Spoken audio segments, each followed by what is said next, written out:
अंदर अफसर की गोली मारकर हत्या कर दी गई। कमरे में सो रहे chief worker engineer SM Mishra की हत्या कर दी गई है। एसएम मिश्रा की खिड़की से गोली मारकर हत्या की गई है। आपसी रंजिश में गोली मारकर हत्या करने की आशंका जताई गई है। पुलिस के आला अधिकारी मौके पर पहुंचकर इस पूरे मामले की जांच पड़ताल कर रहे हैं। पूरा मुफ्ती के बमरौली का ये पूरा मामला बताया जा रहा है। आपसी रंजिश में गोली मारकर हत्या की गई है। ये बड़ी खबर देखिए सामने आ रही है प्रयागराज से, जहां पर पुलिस के आला अधिकारी मौके पर पहुंचे हैं और सारा जानकारी के साथ संवाददाता धीरेन्द्र हमारे साथ जुड़ गए। धीरेन्द्र, क्या कुछ अपडेट है इस पूरे मामले को लेकर? देखिए, पूरी घटना जो एयरफोर्स की कॉलोनी है उसके अंदर हुई है। रात में ही इंजीनियर एस मिश्रा घर में कमरे के अंदर सोए हुए थे। खिड़की से किसी ने उनको फायरिंग की है और गोली लगने से उनकी मौत हो गई है। सूचना पर पुलिस पहुंची है, मौके पर छानबीन कर रही है। आसपास के जो सीसीटीवी कैमरे हैं उसको खंगाला जा रहा है, लेकिन अभी तक ये स्पष्ट नहीं हो पाया है कि हत्या की वजह क्या रही है। ऐसी आशंका जताई जा रही है कि आपसी रंजिश के चलते ही हत्या की गई होगी। जी, तमाम जानकारी के लिए आपका बहुत बहुत धन्यवाद।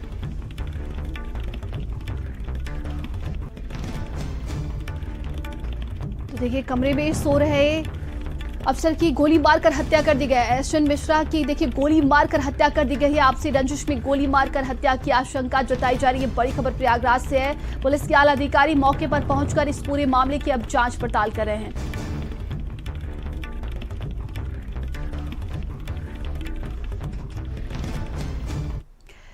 और अब खबर म्यांमार से है, जहां पर देखिए म्यांमार में बीते शुक्रवार 7.7 तीव्रता का जोरदार भूकंप आया। झटके भारत, थाईलैंड, चीन समेत 5 देशों में महसूस हुए। म्यांमार, थाईलैंड में अब तक 200 से अधिक लोगों की मौत हो गई है। जोरदार भूकंप के चलते हजारों की संख्या में लोग घायल हैं। अमेरिकी जियोलॉजिकल सर्वे के मुताबिक मौत की संख्या 10,000 से 1 लाख तक पहुंच सकती है। इस आशंका का रेड कैटेगरी में देखिए इसको रखा गया है। ये बड़ी खबर सामने आ रही है। बताया जा रहा है कि ये संख्या जो है, मौत का आंकड़ा 10,000 से लेकर 1 लाख तक पहुंच सकती है। जिस तरीके से देखिए भूकंप ने तबाही मचाई है, कई बिल्डिंग वहां पर धराशायी हो गई और बैंकॉक में भी इसका असर देखने को मिला। तो आपको बता दें कि बताया जा रहा है कि इसका असर देखिए थाईलैंड, चीन समेत 5 देशों में महसूस किए गए थे। म्यांमार, थाईलैंड में अभी तक 200 से अधिक लोगों की मौत हो गई है और एक आंकड़ा सामने है जिसमें बताया जा रहा है कि मौतों की संख्या और बढ़ सकती है। पूरी तबाही सभी ने देखा। तमाम जो वीडियो सामने आए किस तरीके से बड़ी बड़ी जो बिल्डिंगें हैं वो ताश के पत्ते की तरह धाराशायी हो गई थी। जोरदार भूकंप के चलते अब हजारों की संख्या में लोग घायल हैं। अमेरिकी जियोलॉजिकल सर्वे के मुताबिक देखिए मौत का आंकड़ा बढ़ सकता है और ये संख्या 10,000 से लेकर 1 लाख तक पहुंच सकती है। इस आशंका को रेड कैटेगरी में रख दिया गया है। तो ये बड़ी तबाही है देखिए, और तस्वीरें भी हम आपको दिखा रहे हैं किस कदर शुक्रवार को ये भूकंप आया था, जिसकी वजह से भारी नुकसान हुआ है। कई लोगों की जान चली गई है और कई लोग इसमें घायल बताए जा रहे हैं। तो म्यांमार से ये बड़ी खबर है, जहां पर तीव्रता का ये जोरदार भूकंप जो महसूस किया गया था, इसके झटके भारत, थाईलैंड, चीन समेत 5 देशों में महसूस किए गए थे और अब तक देखिए 200 से अधिक लोगों की जानें चली गई हैं। जोरदार भूकंप के चलते हजारों की संख्या में लोग घायल हैं। पूरे जो बड़ी बड़ी बिल्डिंगें हैं ताश की पत्तों की तरह धाराशायी हो गई और वहां पर देखिए अब बताया जा रहा है कि राहत बचाव कार्य जारी है। तो अमेरिकी जियोलॉजिकल सर्वे के मुताबिक मौत की संख्या और बढ़ सकती है और दिल्ली ब्यूरो चीफ स्वाति पाठक हमारे साथ जुड़ गई। स्वाति, ये मौत का आंकड़ा और भी बढ़ सकता है जो कि सर्वे में आया है और उसे रेड कैटेगरी में रख दिया गया। बताया जा रहा है कि ये 10,000 से लेकर 1 लाख तक पहुंच सकता है।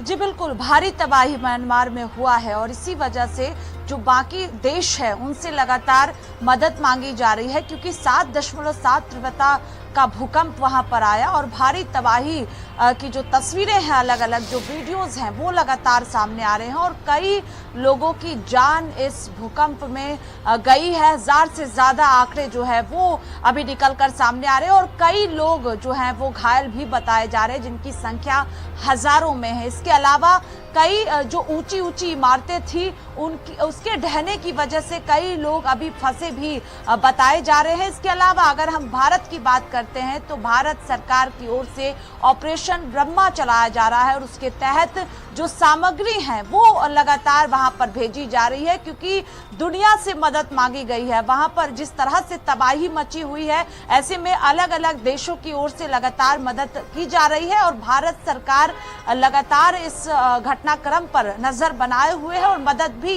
भारत की ओर से की जा रही है। कल आपने देखा नंदिनी की खुद प्रधानमंत्री नरेंद्र मोदी ने एक्स पर पोस्ट करके जो है वो जानकारी दी कि भारत किस तरह से नजर बनाए हुए है। खुद विदेश मंत्री एस जयशंकर लगातार एक्स पर पोस्ट कर रहे हैं। वीडियोस भी सामने आए हैं जिसमें देखा जा सकता है कि भारत की ओर से किस तरह से सामग्रियां भेजी जा रही है। जो खाने का किट है वो भी भेजा गया है। इसके अलावा जो सामान है, सामग्री अलग अलग है, उसको वहां पर भेजा गया है जिससे मदद मिल सके, क्योंकि पूरे देश में तबाही मची है और जो आसपास के देश है वहां पर भी भूकंप के झटके कल महसूस किए गए। लेकिन सबसे ज्यादा असर म्यांमार में, बैंकॉक में, वहां पर जिस तरह से ऊंची ऊंची इमारतें कल ढही है, उसके बाद कई लोगों की जान इसमें गई है और लगातार अलग अलग जो देश है वो मदद भी पहुंचा रहा है। स्वाति, क्या सरकार की तरफ से देखें, अगर म्यांमार की बात करते हैं तो वहां पर कोई अलर्ट जारी किया गया है क्या? ये भारी नुकसान हुआ है जैसा कि आपने भी बताया और कई देशों की मदद वहां पर पहुंच रही है।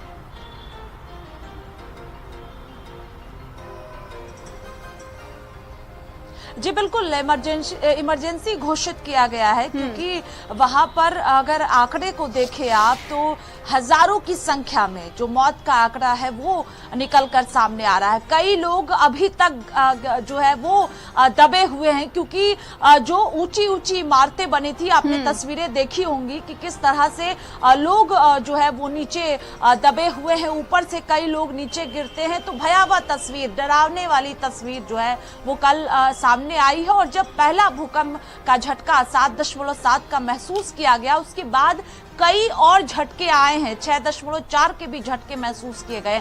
अगर लगातार भूकंप के इस तरह के झटके महसूस किए जाए स्वाति, तो बिल्कुल आप हमारे साथ बने रहिएगा।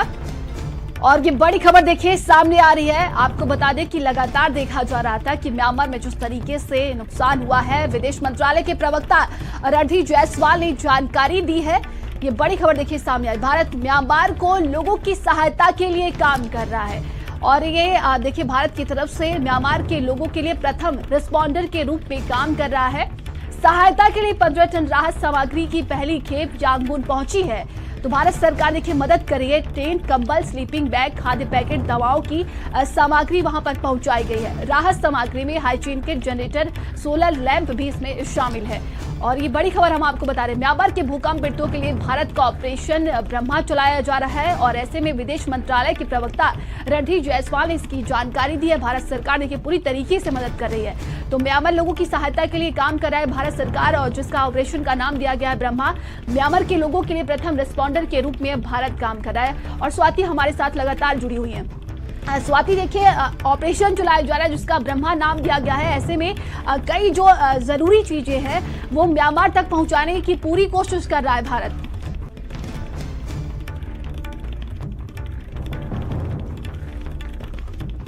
कल से ही भारत जो है वो लगातार इस पर नजर बनाए हुए है और हर संभव मदद जो है वो की जा रही है। खुद प्रधानमंत्री ने भी कहा था कि हर संभव मदद भारत की ओर से की जाएगी और विदेश मंत्रालय लगातार इस पर नजर बनाए हुए है। कई जो सामग्री हैं वो वहां पर पहुंचाई गई है और ऑपरेशन ब्रह्मा के तहत जो है ये सामग्री पहुंचाई गई है, जिसमें ब्लैंकेट्स भी हैं। इसके अलावा जो है वो अलग अलग सामग्री शामिल है जो पहुंचाया गया है वहां पर, क्योंकि भारी तबाही म्यांमार में हुआ है और उससे जो लोग हैं वो सीधे तौर पर उनके ऊपर असर हुआ है और कई लोगों की मौत भी हो गई है। इसीलिए लगातार अलग अलग देशों से मदद मांगी जा रही है कल से ही और भारत जो है वो मदद पहुंचा रहा है। वहां पर जो सामग्रियां हैं जो भारत से भेजी गई हैं वो ऑपरेशन ब्रह्मा के तहत वहां पर पहुंच चुका है, जिसमें टेंट भी शामिल है, पानी भेजा गया है, खाने का किट भेजा गया है। ये कई सामग्रियां हैं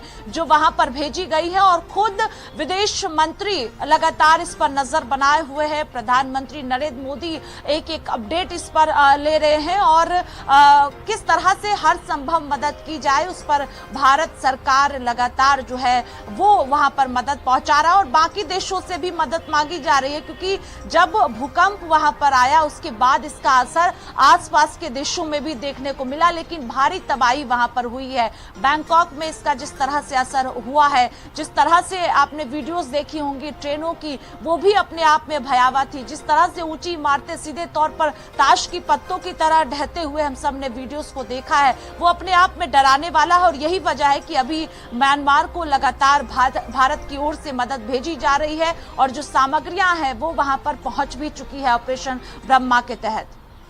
बिल्कुल, और स्वाति देखा जा रहा है कि बहुत ही ज़्यादा नुकसान हुआ है। देखिए इसका असर जो बैंकॉक में देखने को मिला, जैसा कि आपने बताया को जो सारी वीडियो सामने आ रही है किस तरीके से 30 मंजिला की इमारतें धाराशाही हो गई। ऐसे में कहीं ना कहीं जिस तरीके से भारत सरकार ने जो पहल की है, ये कहा जा सकता है कि एक मानवीय सहायता की बेहद ही ज़रूरत है उन्हें, और भारत सरकार ने इसकी पहल की है।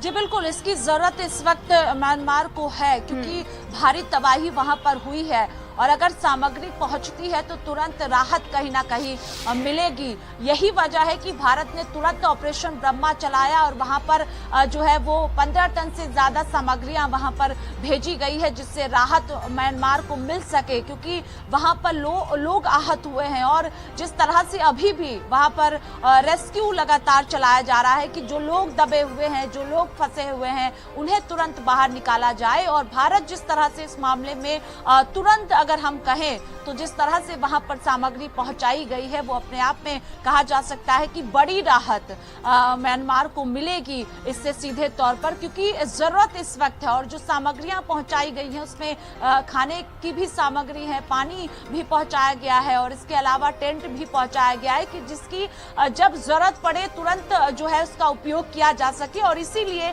देर रात ही इसकी जानकारी दी गई और खुद प्रधानमंत्री जैसे ही भूकंप का झटका वहां पर महसूस किया गया और भारी तबाही की अलग अलग तस्वीरें वीडियो सामने आई, उसके बाद प्रधानमंत्री ने खुद कहा कि हर संभव मदद भारत की ओर से किया जाएगा और भारत ने तुरंत इसमें मदद किया है और जो सामग्रियां हैं वो भी वहां पर भेजी गई है, क्योंकि अगर हम कहें म्यांमार के बारे में तो वहां पर जिस तरह से तबाही मची है, जो बर्बादी वहां पर देखी गई है भूकंप के बाद में, वो अपने आप में डराने वाला है और भारत इस पर लगातार नजर बनाए हुए है। तमाम जानकारी के लिए आपका बहुत बहुत धन्यवाद। चलिए आगे बढ़ते खबर लखनऊ से है, जहां पर देखिए कैबिनेट बाई सर्कुलेशन के जरिए कई प्रस्ताव को मंजूरी दी गई है। वृंदावन योजना में बनेगा भव्य एग्जीबिशन कम कन्वेंशन सेंटर, विश्व स्तरीय सुविधाओं से लैस होगा एग्जीबिशन कम कन्वेंशन सेंटर। सेक्टर 15 में जल्द ही जमीन को लेकर तस्वीर साफ हो जाएगी। डीपीआर के मुताबिक 10,000 लोगों की बैठने की इसमें क्षमता होगी। कन्वेंशन सेंटर का निर्माण करीब 32 एकड़ क्षेत्रफल में किया जाएगा। हर अप्लायंसेज इंडिया को 124 करोड़ की सब्सिडी की मंजूरी दी गई है। स्टाफ पंजीयन के विभाग से स्थानीय निकायों को धनराशि नहीं रुकेगी। विकास प्राधिकरणों को विकास के लिए मिलने वाली धनराशि अब नहीं रुकेगी। बताया जा रहा है कि उपयोगिता प्रमाण पत्र के अभाव में अभी नहीं रुकेगी धनराशि। शासन ने उपयोगिता प्रमाण पत्र की प्रक्रिया में बदलाव कर दिया है। प्रदेश की 2 ऑक्सीजन इकाइयों को 23.36 करोड़ की सब्सिडी दी गई है। ओप्पो इंडिया को 120 करोड़ रुपए की सब्सिडी की मंजूरी दी गई है। ग्रेटर नोएडा की बात करते हैं तो स्मार्टफोन निर्माण की इकाई बनाने के लिए मंजूरी दी गई है। और ज्यादा जानकारी के साथ संवाददाता संदीप हमारे साथ जुड़ गए। संदीप, देखिए तमाम प्रस्तावों को मंजूरी दे दी गई है, ऐसे में कहा जा रहा है कि वृंदावन योजना को लेकर ये बड़ी मंजूरी दी गई है। देखिए, कल मुख्यमंत्री योगी आदित्यनाथ की तमाम अधिकारियों के साथ एक बैठक हुई और जिसमें कैबिनेट बाई सर्कुलेशन के जरिए कई महत्वपूर्ण प्रस्तावों को देखिए मंजूरी दी गई। इसमें सबसे जो महत्वपूर्ण प्रस्ताव है वो देखिए उत्तर प्रदेश की राजधानी लखनऊ की वृंदावन योजना में देखिए अंतर्राष्ट्रीय एग्जीबिशन कम कन्वेंशन सेंटर को बनाने का है, जिसको मुख्यमंत्री योगी आदित्यनाथ की देखिए सैद्धांतिक जो मंजूरी है वो मिल गई है। 2 साल में आवास विकास को देखिए इसको बनाना होगा। हालांकि सेक्टर 15 में इसके लिए जमीन तलाशी जा रही है, इस पर अभी अंतिम मोहर देखिए लगी नहीं और 32 एकड़ के क्षेत्रफल में देखिए होगा ये। विश्व स्तरीय सुविधाओं से देखिए इस कन्वेंशन सेंटर को बनाया जाएगा और उसी के साथ साथ देखिए ये भी देखा जाता है कि कई बड़े बड़े जो कार्यक्रम लखनऊ में आयोजित किए जाते हैं, चाहे हम ग्लोबल इन्वेस्टर समिट की बात करें या और भी कई अन्य देखिए कार्यक्रम हुए हैं, उसमें 10,000 की क्षमता वाला लखनऊ के अंदर कोई भी कन्वेंशन सेंटर नहीं है। इसके लिए इसकी ज़रूरत थी देखिए। और इसमें अगर हम ओपन थिएटर जिम की बात करी जाए, क्योंकि जब देखिए कन्वेंशन सेंटर बनेगा तो इसके आसपास के एरिया को भी डेवलप किया जाएगा, वहाँ पर बड़े बड़े होटल बनाए जाएंगे, वहाँ पर तमाम तरीके की सुविधाओं से देखिए इसको लस किया जाएगा।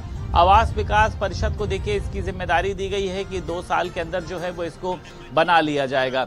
मुख्यमंत्री योगी आदित्यनाथ ने यह भी कहा है कि जब इसको बनाया जाए तो यहाँ पर भारतीय संस्कृति का प्रतिबिंब दिखना चाहिए, वो चाहे राम मंदिर की तस्वीर की कहीं ना कहीं पर एक देखिए छाप हो, या फिर देखिए जो भी तमाम मंदिरों की बात करी जाए, संस्कृति की बात करें। और उसी के साथ साथ मुख्यमंत्री योगी आदित्यनाथ ने यह भी कहा है कि यहाँ पर आज के समय के हिसाब से जल और ऊर्जा का संरक्षण हो, इस तरीके का ऐसा यहाँ का जो है वो नक्शा बनाया जाए। और इसको लेकर देखिए तमाम अधिकारी जो हैं वो अब काम में लगे। मुख्यमंत्री योगी आदित्यनाथ ने यह भी कहा है इसके लिए हमारी सरकार जो है वो वित्तीय सहायता देने का भी काम करेगी। तो मुझे लगता है कि कन्वेंशन सेंटर है देखिए लखनऊ की तस्वीर को और खूबसूरत बनाएगा। 10,000 लोग जब यहाँ पर पहुंचेंगे, एक हॉल में बैठेंगे, तो समझा जा सकता है कि ज़्यादा गैदरिंग के जरिए बड़ी बड़ी मीटिंग हो सकेंगी। यहाँ पर जो है योजनाओं की तस्वीर को खींचा जा सकेगा। और उसी के साथ साथ देखिए इस कन्वेंशन सेंटर में उत्तर प्रदेश की सरकार की तमाम योजनाओं को भी प्रदर्शित किया जाएगा। ODOP को लेकर भी एक काउंटर बनाया जाएगा, मतलब जो भी सरकार की देखिए योजनाएं होती हैं उनका यहाँ पर डिस्प्ले किया जाएगा। और मुख्यमंत्री योगी आदित्यनाथ खुद इसकी पूरी मॉनिटरिंग कर रहे हैं। अब वृंदावन सेक्टर योजना 15 में देखिए इसकी जमीन को लेकर तलाश की जा रही है। उसके बाद ये तस्वीर साफ हो पाएगी कि सेक्टर 15 में बनेगा या फिर किसी अन्य में बनेगा। लेकिन ये तय है देखिए कि अब जो है राजधानी लखनऊ में 10,000 की क्षमता वाला विश्व स्तरीय जो कन्वेंशन सेंटर है वो जल्द ही लोगों के बीच में होगा। बिल्कुल, आप बने रहिएगा हमारे साथ। आगे बढ़ते हैं, खबर लखनऊ से है, जहां पर देखिए निर्वाण आश्रय गृह में बच्चों की मौत के बाद जागा है प्रशासन। सभी आश्रय गृह उसमें रहने वालों की जांच की जाएगी। डीएम विशाख जी ने जांच के निर्देश दिए। आश्रय गृह में रहने वाले लोगों का मेडिकल चेकअप होगा, वहां के खाने की गुणवत्ता भी उसकी जांच करवाई जाएगी। जो बीमार मिलेंगे उनका समुचित इलाज कराया जाएगा। निर्वाण आश्रय में बच्चों की मौत के बाद टीम का गठन कर दिया गया और टीम में SDM स्वास्थ्य विभाग अफसर, फूड सेफ्टी अधिकारी शामिल हैं। अब बताया जा रहा है कि सारे आश्रय गृह में रहने वाले लोगों का मेडिकल चेकअप होगा, सारे आश्रय गृह की जांच पड़ताल की जाएगी। जिस तरीके से देखिए लापरवाही सामने आई और बताया जा रहा था कि बच्चे बीमार पड़े तो उन्हें अस्पताल में भर्ती कराया गया था, लोक बंधु अस्पताल में, जिसमें 5 बच्चों की जान चली गई थी। कल मुख्यमंत्री योगी आदित्यनाथ ने बच्चों से मुलाकात किया। इसके बाद से प्रशासन अब जाग उठा है। सभी आश्रय गृह उसमें रहने वालों की जांच की जाएगी। डीएम विशाख जी ने जांच के निर्देश दिए हैं। आश्रय गृह में रहने वाले लोगों का मेडिकल चेकअप होगा। और ज्यादा जानकारी के साथ सहयोगी संदीप हमारे साथ जुड़े हैं। संदीप, मुख्यमंत्री योगी आदित्यनाथ ने कल लोक बंधु अस्पताल पहुंचकर जांच पड़ताल की और बच्चों से जब मुलाकात किया, इसके बाद कहा जा रहा है कि अब सारे जो गृह आश्रय हैं उनकी जांच पड़ताल की जाएगी। देखिए कल ही ये तस्वीर साफ हो गई थी जब मुख्यमंत्री योगी आदित्यनाथ लोक बंधु अस्पताल पहुंचे थे बीमार बच्चों का हालचाल लेने। तो ये देखा गया था कि इसके बाद कड़ी कार्रवाई हो सकती है। मुख्यमंत्री योगी आदित्यनाथ ने देखिए लखनऊ के डीएम विशाख जी को ये निर्देश भी दिए थे कि इसको लेकर एक विभागीय कमेटी तैयार की जाए जो इस पूरे प्रकरण की जांच करे। अब देखिए इसके बाद लखनऊ के जिलाधिकारी विशाख जी ने ये निर्देश भी दिए हैं कि लखनऊ के अंदर जितने रिहैब सेंटर हैं, जितने आश्रम हैं, जितने अनाथ आश्रम हैं, जहां पर ऐसे बच्चों को रखा जाता है वहां पर जांच कराई जाएगी। यानी वहां पर जो है स्वास्थ्य विभाग की टीमें पहुंचेंगी, उसमें तमाम अधिकारी मौजूद रहेंगे। वहां पर अगर कोई व्यक्ति बीमार होता है तो उसको मेडिकल चेकअप भी दिया जाएगा और उसी के साथ साथ ये भी देखा जाएगा कि वहां पर उनको दिया जाने वाला जो खाना है गुणवत्तापूर्ण है नहीं है, उनका वहां पर तमाम जानकारी के लिए आपका बहुत बहुत धन्यवाद। आगे बढ़ते खबर आगरा से, जहां पर सपा सांसद आवास पर करणी सेना के हमले का ये पूरा मामला है। पुलिस से संघर्ष में घायल हुए थे कार्यकर्ता। राजा भैया ने जाना घायल कार्यकर्ताओं का हालचाल। घायल कार्यकर्ताओं को वीडियो कॉल कर उन्होंने हालचाल जाना है। करणी सेना कार्यकर्ताओं ने भी थाने में जाकर तहरीर दी है। रामजी लाल सुमन के बेटे रणजीत पर पथराव करने का आरोप लगाया गया है। रणजीत सुमन के खिलाफ हरिपरवट थाने में जाकर तहरीर दी गई है। करणी सेना की तहरीर पर अभी तक मुकदमा दर्ज नहीं हुआ। 26 मार्च को प्रदर्शन के दौरान बवाल हुआ था। प्रदर्शन के दौरान पुलिस करणी सेना में संघर्ष हुआ था। आगरा के थाना हरिपरवट क्षेत्र का ये पूरा मामला है। और देखिए राजा भैया ने करणी सेना के कार्यकर्ताओं से वीडियो कॉल के जरिए उनका हाल चाल जाना और ये तस्वीरें भी हम आपको दिखा रहे हैं। बताया जा रहा है कि करणी सेना की तहरीर पर अभी तक मुकदमा दर्ज नहीं किया गया है। 26 मार्च को प्रदर्शन के दौरान बवाल हुआ था।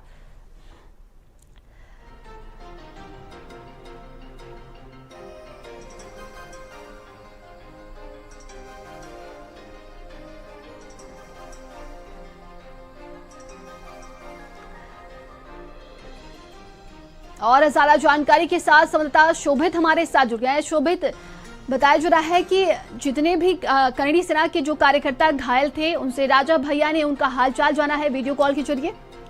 देखिए, इस पूरे मामले में राजनीति बहुत गर्मा चुकी है और जो घायल कार्यकर्ता है करणी सेना के, उन्हें राजा भैया ने कॉल किया, वीडियो कॉल किया और उनका हालचाल जाना और हर संभव मदद का भरोसा भी उनको दिलाया है। यानी कि अब राजनीति दोनों ओर से बहुत तेज हो चुकी है। जो घायल कार्यकर्ता है उनसे राजा भैया ने खुद बात की है। जी, तमाम जानकारी के लिए आपका बहुत बहुत धन्यवाद।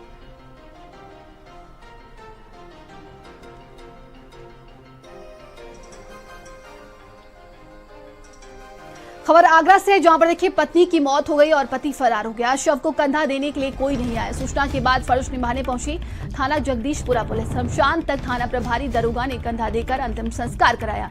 जगदीशपुरा पुलिस ने तैयार कराई अर्थी और बेटे को खोजकर मुखाग्नि दिलाई गई। थाना जगदीशपुरा पुलिस की मानवीय पहल की अब प्रशंसा हो रही है। अंतिम संस्कार से पहले मायके पक्ष ने जमकर हंगामा किया था। पुलिस ने नामजद ससुरालियों पर अशनेरा में केस दर्ज करवाया था। महिला के शव को छोड़कर भाग गए थे ससुराल वाले। संदिग्ध परिस्थितियों में घर में पत्नी का शव लटका मिला। हत्या का आरोप लगने पर भाग गए थे ससुराल वाले और बोदला नई आबादी की रहने वाली ये मृतक महिला बताई जा रही है। सारा जानकारी के साथ संवाददाता शोभित हमारे साथ जुड़ गया। शोभित, क्या कुछ अपडेट है इस पूरे मामले को लेकर?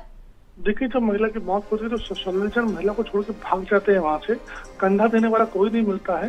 इस पता जगदीशपुरा है आनंदवीर, उनकी मानवीय पहल है। वो ना सिर्फ कंधा देते हैं बल्कि पूरी टीम बुलाते हैं अपने थाने की। कंधा देते हैं, अर्थी देते हैं, संस्कार करवाते हैं उसके बेटे को ढूंढ कर। तो आगरा पुलिस का ये नया चेहरा है, मानवीय चेहरा जो सामने आया है। जिस महिला का कोई नहीं था उसे कंधा दिया है आगरा पुलिस ने। जी, तमाम जानकारी के लिए आपका बहुत बहुत धन्यवाद।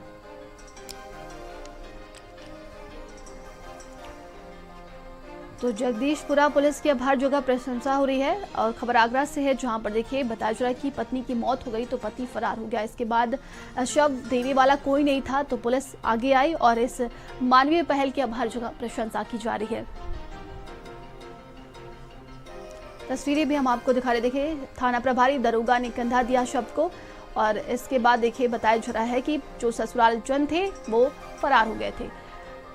आगे बढ़ते हैं खबर लखनऊ से, जहां पर नवीन कपूर के खिलाफ विजिलेंस जांच पूरी। आय से अधिक संपत्ति का नवीन कपूर पर आरोप है। यूपी प्रोजेक्ट कॉर्पोरेशन के पूर्व एमडी है नवीन कपूर। रिटायरमेंट के बाद एसटीडीटी के सीजीएम पद पर तैनात है। विजिलेंस जांच की रिपोर्ट अप्रैल में आ सकती है सामने।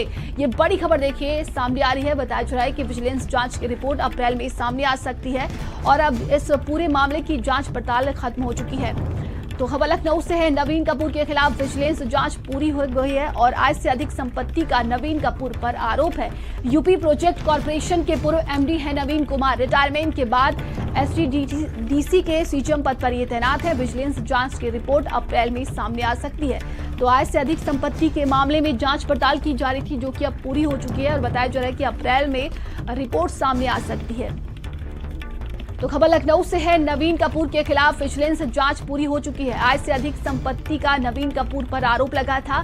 यूपी प्रोजेक्ट कॉर्पोरेशन के पूर्व एमडी है नवीन कपूर और रिटायरमेंट के बाद देखिए एसटीडीसी के सीजीएम पद पर तैनात है। विजिलेंस जांच की इस पूरे मामले की अब देखिए रिपोर्ट अप्रैल में सामने आ सकती है। और सारा जानकारी के साथ संवाददाता दीपक हमारे साथ जुड़ गए। दीपक, बताया जा रहा है कि जांच पूरी हो चुकी है नवीन कपूर के खिलाफ और अप्रैल में रिपोर्ट। तो ये बड़ी खबर हम आपको बता रहे हैं खबर लखनऊ से, जहां पर नवीन कपूर के खिलाफ विजिलेंस जांच पूरी हो गई है। बताया जा रहा है कि आय से अधिक संपत्ति का नवीन कपूर पर आरोप है और अब इस पूरे मामले की जांच पड़ताल हो चुकी है। अप्रैल में इसकी रिपोर्ट सामने आ जाएगी। यूपी प्रोजेक्ट कॉर्पोरेशन के पूर्व एमडी हैं नवीन कुमार। आगे बढ़ते हैं, खबर बाराबंकी से है, जहां पर भ्रष्टाचार के खिलाफ सरकार की जीरो टॉलरेंस नीति। बाराबंकी में वर्षों से जमे डिप्टी सीएमओ निलंबित कर दिए गए। धनराशि मांगने वाले डॉक्टर राजीव दीक्षित निलंबित हुए। डायग्नोस्टिक सेंटर हेतु प्रमाण पत्र के लिए धनराशि मांगी। डिप्टी सीएम ब्रजेश पाठक ने डिप्टी सीएमओ को सस्पेंड किया है। विभागीय कार्रवाई करने के प्रमुख सचिव स्वास्थ्य को निर्देश दिए। डॉक्टर राजीव दीक्षित के खिलाफ विभागीय जांच के आदेश दिए गए। डीएम की रिपोर्ट के आधार पर संज्ञान लेकर कार्रवाई की गई है। लापरवाही बरतने में सीएमओ के खिलाफ भी कार्रवाई के आदेश दिए गए हैं। सीएमओ डॉक्टर अवधेश यादव के खिलाफ विभागीय कार्रवाई के आदेश दिया। और ज्यादा जानकारी के साथ सहयोगी दीपक निर्भय हमारे साथ जुड़ गए। दीपक, क्या कुछ अपडेट है? देखिए, डिप्टी सीएम की तरफ से बड़ी कार्रवाई की गई है।